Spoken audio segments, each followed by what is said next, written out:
नमस्कार दोस्तों, आप क्राइम तक देख रहे हैं। बात करते हैं रणबीर केस की। इस मामले में कई अपडेट्स सामने आ रहे हैं। दरअसल आज इस मामले की सुनवाई सुप्रीम कोर्ट में हुई। सुप्रीम कोर्ट ने कड़ी फटकार लगाई। दरअसल रणबीर को साफ साफ कहा कि क्या ये भाषा बोलना हमारे समाज के हित में है। यानी कि एक तरफ फटकार लगाई तो दूसरी तरफ राहत भी दी। राहत इस तरह से दी कि कोर्ट ने कहा कि अभी किसी भी मामले में आरोपी रणबीर इलाहाबादिया को गिरफ्तार ना किया जाए। दरअसल इस मामले में हम सबको पता है कि 3 एफआईआर दर्ज हुई थी। असम पुलिस ने एक एफआईआर दर्ज की थी। इसके अलावा महाराष्ट्र पुलिस ने इस मामले में एफआईआर दर्ज की थी। साथ साथ हाल ही में जयपुर पुलिस ने भी एक मामला दर्ज किया था। 3 मामले एक ही ऑफेंस के कैसे हो सकते हैं, इसको लेकर भी जो रणबीर इलाहाबादिया के वकील थे उन्होंने अदालत में कहा कि 3 एफआईआर एक ही ऑफेंस को लेकर कैसे दर्ज हो सकती है। इस पर सुप्रीम कोर्ट ने साफ कहा कि कई केसेस में पात्र अलग होते हैं लेकिन शिकायत एक ही होती है। इसको लेकर हालांकि सभी मामलों को क्लब किया जाएगा आने वाले वक्त में और फिर सुनवाई की जाएगी।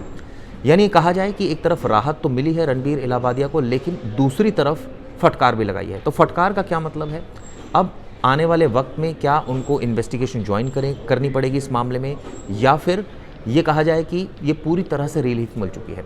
दरअसल कानून के जानकारों का कहना है कि अभी तो गिरफ्तारी से फ़िलहाल रोक लगाई गई है, लेकिन ऐसा नहीं है कि इन्वेस्टिगेशन में अगर सबूत आएंगे तो अगर पुलिस गिरफ्तार करना चाहेगी तो वो नहीं कर सकती, ऐसा नहीं है। यानी कि सबूत अगर उनके खिलाफ हुए, जो कि बहुत साफ है कि उन्होंने एक वीडियो बनाई थी जिसमें उन्होंने अपशब्दों का इस्तेमाल किया था, अश्लील भाषा का इस्तेमाल किया था, इसको लेकर एक एफआईआर भी दर्ज हुई थी।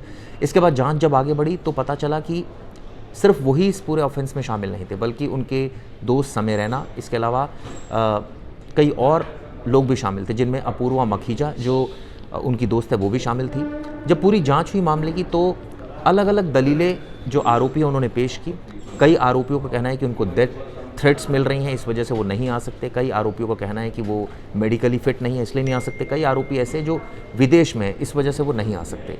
यानी अलग अलग दलीलें अलग अलग आरोपी दे रहा है। लेकिन इस बीच संकट में है रणबीर, क्योंकि जो मुकदमा दर्ज हुआ है फिलहाल बेशक स्टे मिल गया है, लेकिन जांच ज़रूर करेगी। उनको पुलिस के सामने पेश होना पड़ेगा, अपना पासपोर्ट सरेंडर करना पड़ेगा और जब जब पुलिस बुलाएगी इन्वेस्टिगेशन में उनको आगे जाना पड़ेगा।